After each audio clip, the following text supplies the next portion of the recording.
શિક્ષણ મંત્રી ધર્મેન્દ્ર પ્રધાને રાજીનામું આપતા જેતપુર કોંગ્રેસ દ્વારા યુવાનો અને વિદ્યાર્થીઓની જીતને ફટાકડા ફોડી ઉજવણી કરાઈ। જંતર મંતરમાં વિદ્યાર્થીઓ દ્વારા નીટની પરીક્ષા ગેરરીતિને લઈ આંદોલન કરી રહ્યા હતા।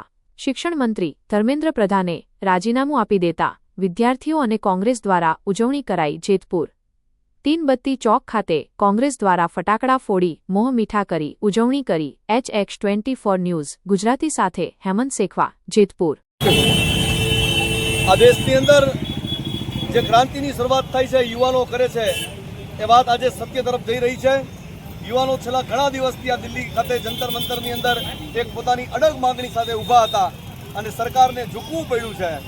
મેં તો 3 દિવસ પહેલા જાહેર કર્યું હતું કે જ્યારે માનની ખડગેજીએ રાજ્યસભાની અંદર કીધું હતું કે ધર્મેન્દ્રના રાજીનામું હોવું જ જોઈએ અને ત્યારબાદ રાહુલ ગાંધી, પ્રિયંકા ગાંધી સહિતના કોંગ્રેસના તમામ નેતાઓએ આ વાત સાથે સંસદમાં કૂચ કરી હતી અને સત્યની લડાઈ હતી। પરિણામે ધર્મેન્દ્ર પ્રધાને રાજીનામું આપ્યું છે।